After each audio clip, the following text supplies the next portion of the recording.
from use of asset. If you observe, right at the beginning when I was talking about leases, I said identifiable asset. Yes, you have to identify the asset, where I said there is no substantial substitution right to the seller or the supplier, then I can identify the asset. And if a portion of an asset can be identified as an asset if it is physically distinct. These are things which you have learnt as a part of first one. Second one, right to obtain economic benefits from the use of the asset throughout the period. Very good. When do you say right to economic benefits? When do you have right to economic benefits? In that sense, I can put it up like this. When I say substantially all,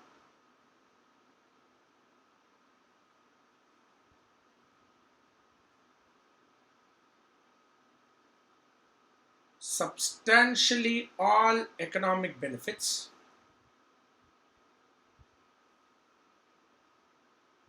my meaning of substantially all economic benefits means economic benefits which is a primary output,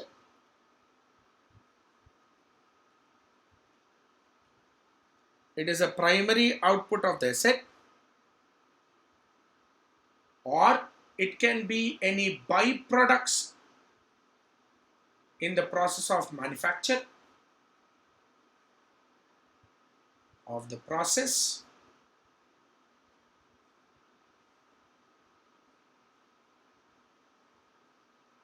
any other benefits arising from the use of the asset.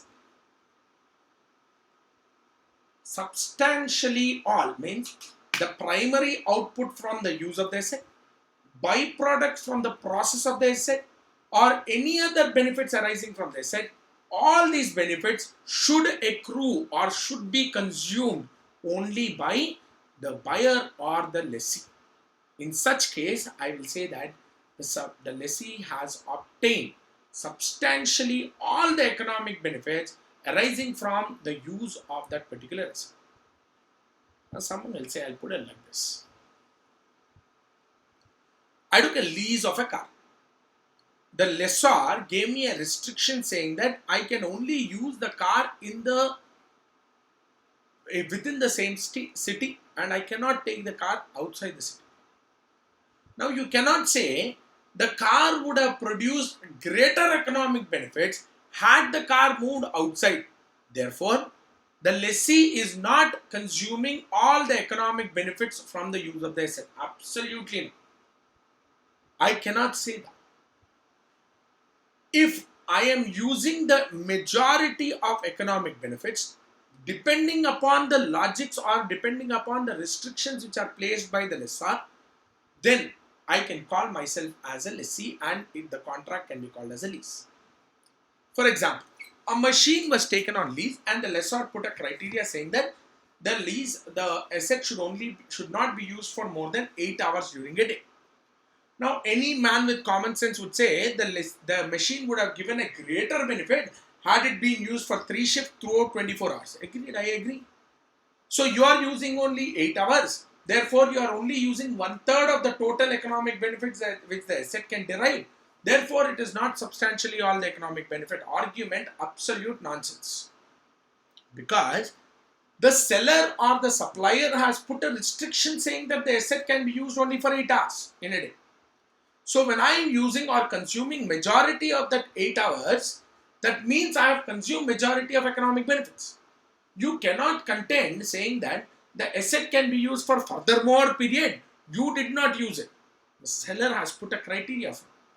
Therefore, such kind of situations can be completely ignored.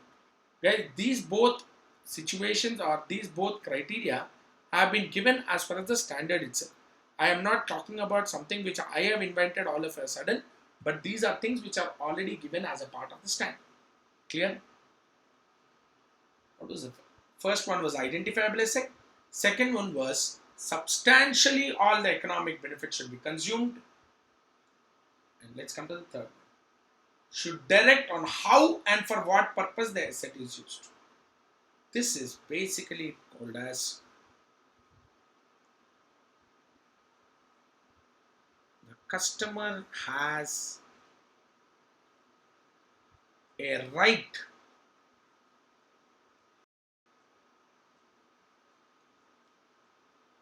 to direct the use of asset.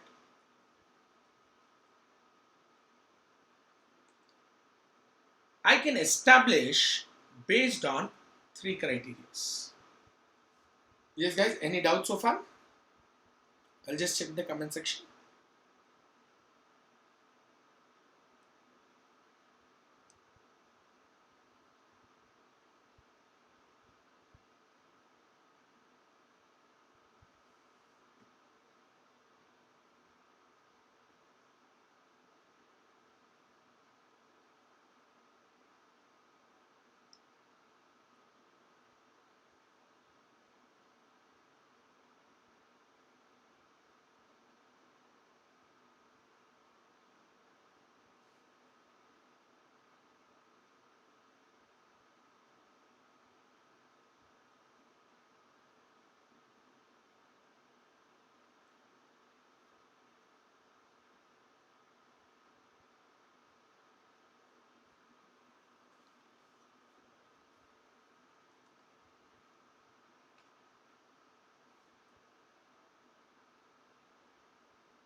Whether a technical upgrade is a substitution right.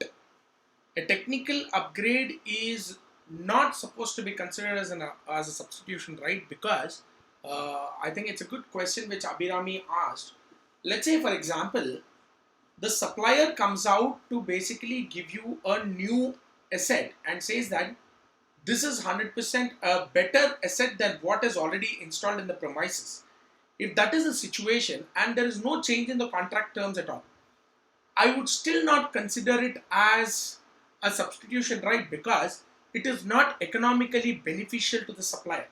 If you observe what I have already given you, I said it would be a substitution right if first of all the supplier can introduce a substitution. That means, is it practically possible for someone to substitute the asset? And number two, I said, and the condition coming out there, whether it is economically beneficial. No, sometimes there can be a possibility where it becomes economically beneficial to substitute it. Then I would say that there is a substantial substitution right, and it cannot be considered as a lease contract at all. I hope, Abhimanyu, that was clear.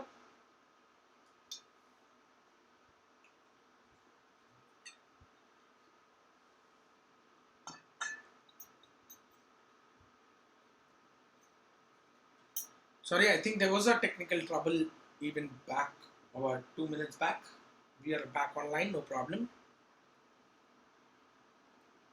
Yes, guys, I will take a break for 10 minutes. After this, we are done with this right to direct the use of the asset. This is another concept of 10 to 15 minutes that we'll go up to.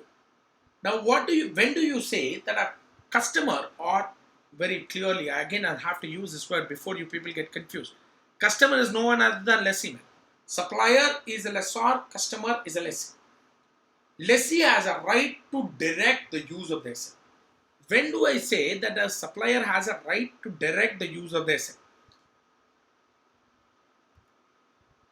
Number one, the customer can direct how and for what purpose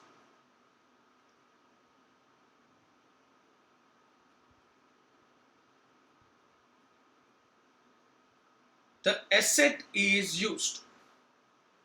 This is the first thing. That means I can, if I want to use it, on how I want to use it and for what purpose I want to use it, it is customer's choice. I have given him the asset. It is his wish on how he'll use it and for what purpose he'll use it. So in such situation, I'll say the customer has a right to direct the use of the asset. Second, the customer has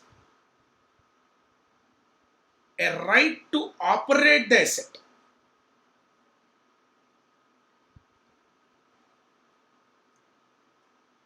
He has a right to operate the asset.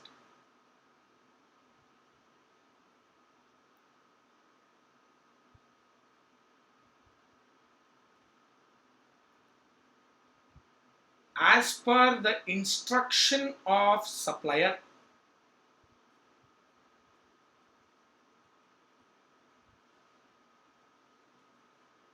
Supplier gave me a restriction saying that I cannot use the asset for more than 8 hours. So I can operate the asset however I want throughout the period of 8 hours. So as per the instruction of the supplier, but again I'll put in a condition. Without the supplier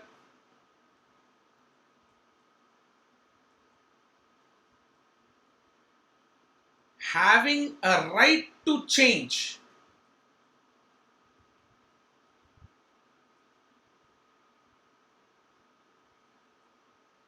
the instructions. First day he'll come up and say that the instruction is basically you have to use the asset only for 8 hours. Then again he'll come back to say that you have to use the 8 hours only from night 12 to morning 8. It is not possible if I put up all those conditions. So you give me some instructions based on which I will use the asset. How I'll use it, what I'll use it, it is my wish. You have no right to come back and change the instruction which you have already given. You've told me to use the asset for 8 hours, I'll use it for only 8 hours in a day, and what 8 hours in a day, that I will decide. You will not come up to say, no, it should be 12 to 8. You can't change it. So once you have given me an instruction, I will follow those instructions and make sure that I'll use the asset throughout that period. Number 3. The customer designed the asset with a predetermined of how and for what purpose the asset is used throughout the period. Though the supplier has given it, asset was designed by the customer. Asset is designed by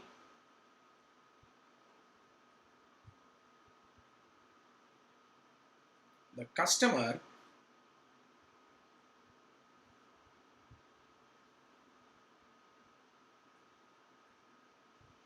with a predetermination. You already had in mind on how and for what purpose the asset will be used.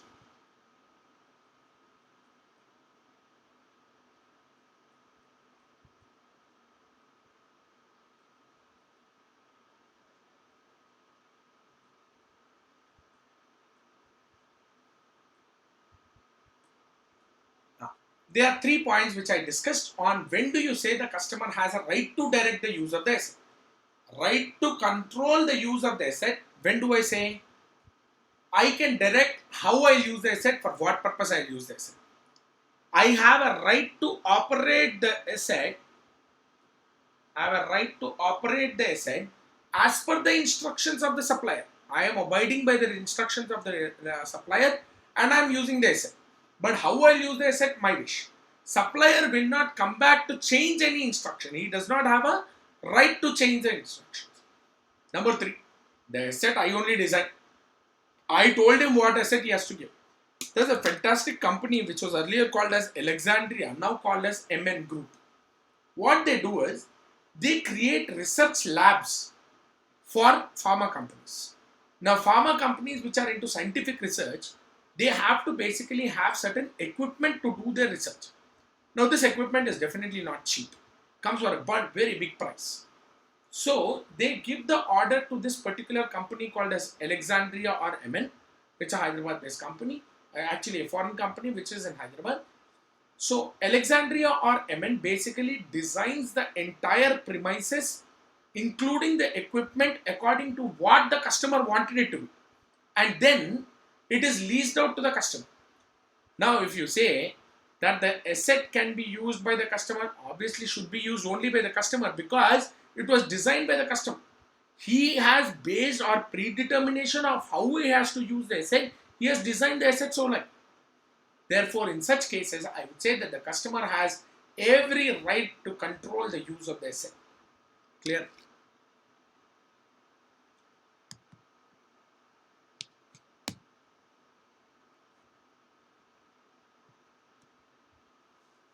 Now, sometimes a contract can have both a lease component and a non-lease component. Like, let's say,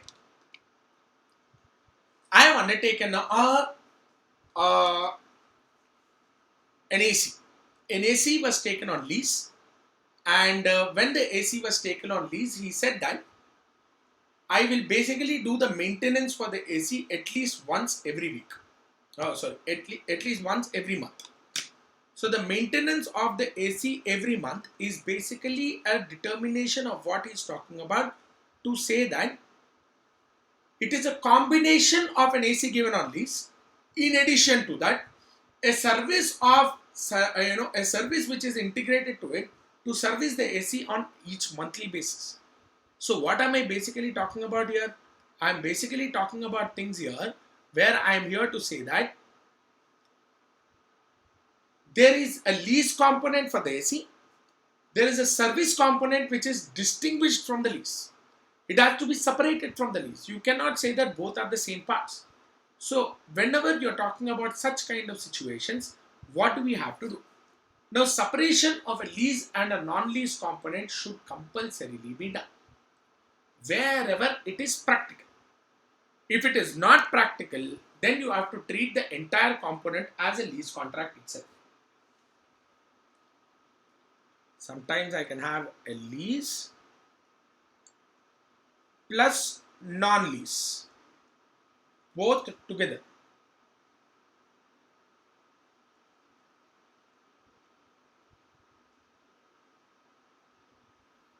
Just to give an example, I can have a lease of a machinery for a period of time, and a non-lease contract can be operation and maintenance of the machine.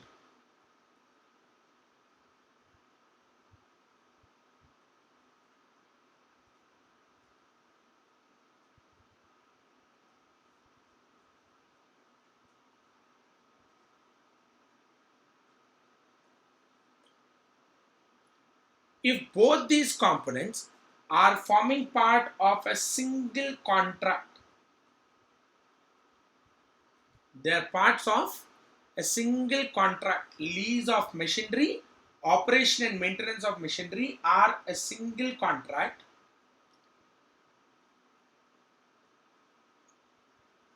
Then it includes a lease and a non-lease components. So the contract consideration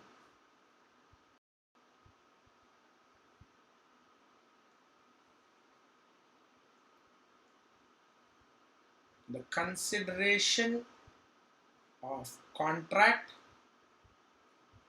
should be split between lease component and non-lease component,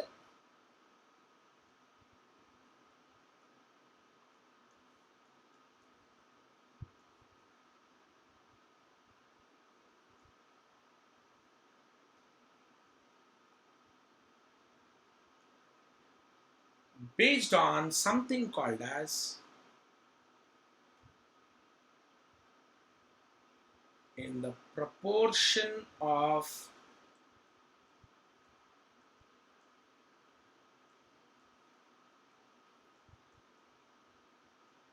stand-alone selling prices.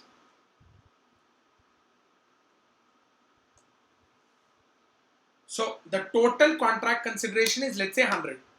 That 100, I would say, if it was lease alone, without operation and maintenance, if I would have taken the lease of machinery alone, it would have been only 80. If I would have taken operation and maintenance of machinery separately, then it would have been 40.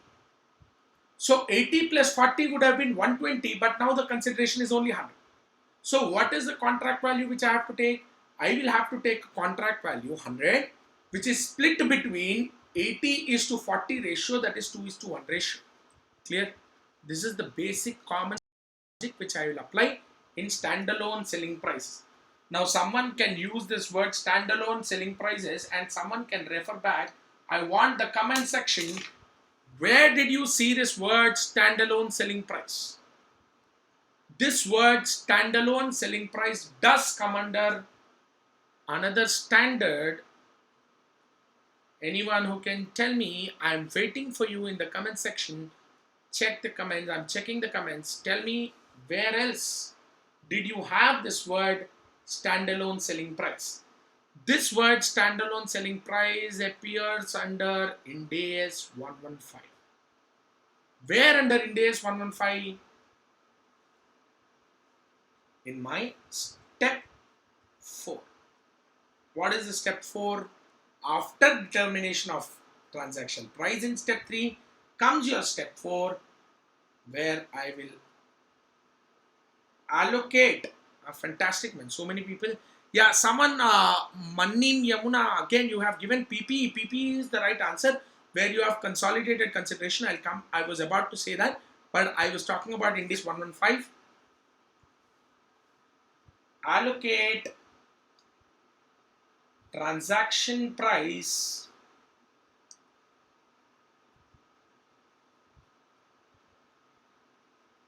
to each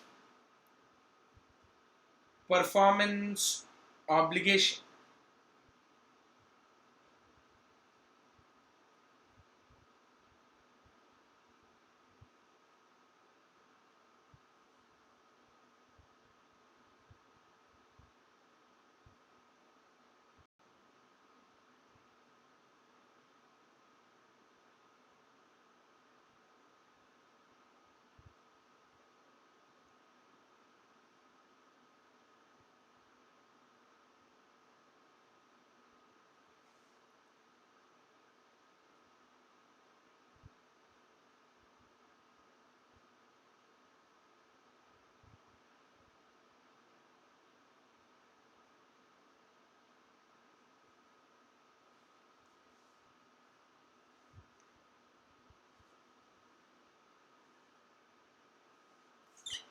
Yes, guys.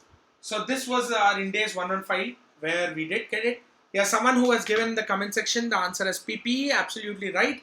Even under PPE, if you remember, where we were talking about determination of cost of the asset, where we say if I have purchased multiple assets in a single transaction, then the consideration which is paid under the contract should be split between to each asset which is purchased in the entire contract based on their standalone selling price. Same logic we have there, same logic we have here, but there we don't use standalone selling price, we use fair value. Okay, this word standalone selling price was not used in property, plant and equipment, but logic is pretty much the same. So I am using the standalone selling price, or I picked up this word of standalone selling price from Ind AS 115 only. Now all those are somewhere, someone who gave Rakesh Naidu 113, I have no idea man, 113 from where did you get it, because I have never seen it standalone selling price in 113. Okay. Oh, anyway, it's fine.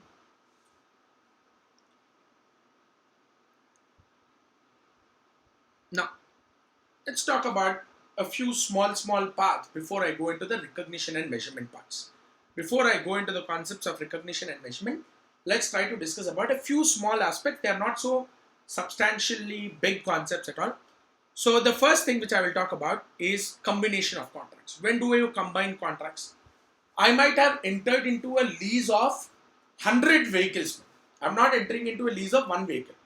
I entered into a lease for 100 vehicles. Now question comes up, sir, each vehicle is one lease or 100 vehicles put together is one lease? Logic same, man. In days 115 also you have a similar logic. Whether I can combine the contracts or should I treat it as segregation or separate contracts? Heading is called as segregation and combination of contracts under Ind AS 115.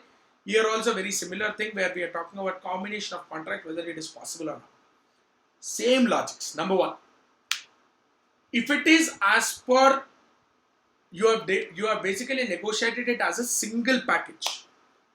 I did not negotiate one vehicle at each point of time. All 100 vehicles put together are one single package I negotiate.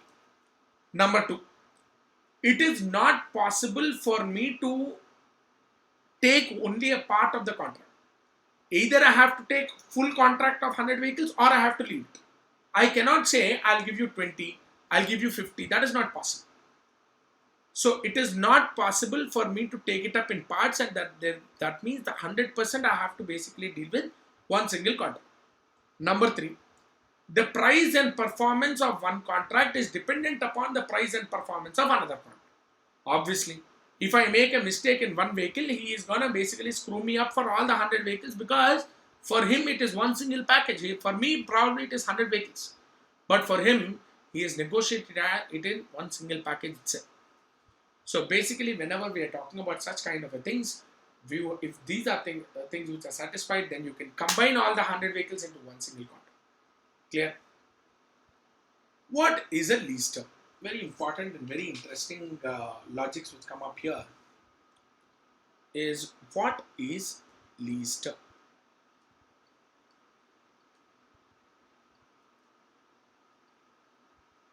To explain this concept of lease term, I'll bring in three parts. First one,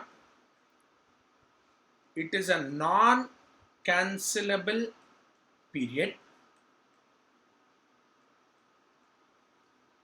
under the lease. This is the first part. Plus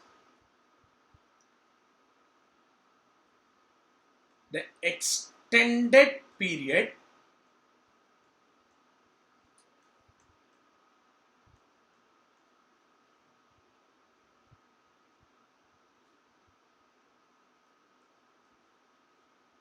if it is reasonably certain.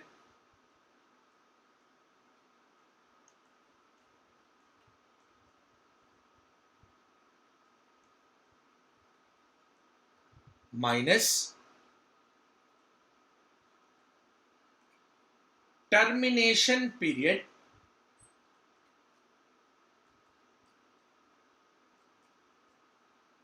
if it is reasonably certain.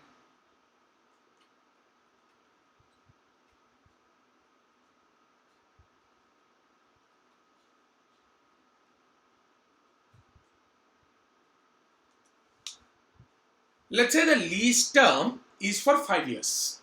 First 3 years is non-cancelable lease. You have to compulsory use it for the entire 3 years period of time. After 3 years, I am giving a right to the lessee.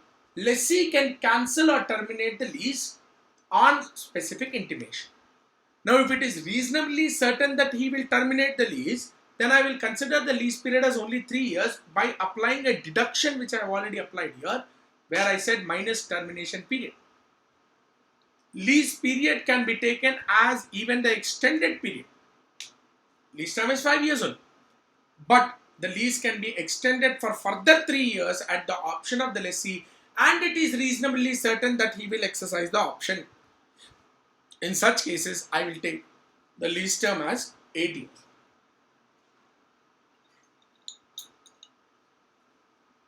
If there is no reasonable certainty, I'll only stick to non-cancelable period. I will not go beyond that. Now, what is non-cancelable period? Non-cancelable period means either of the party cannot cancel the lease. Either of the party means either the lessee or the lessor or in the language that we have been using so far, the seller and the customer, neither of them can unilaterally cancel the lease without the intimation to another party and without compensating him for the damages. Clear? I cannot cancel the lease without intimating the other party. Number two, even if I have a right to cancel the lease, I have to pay significant damages to the other party. If I am not paying significant damages to the other party, then I will not be considering it as a part of my non-cancelable period at all. Clear?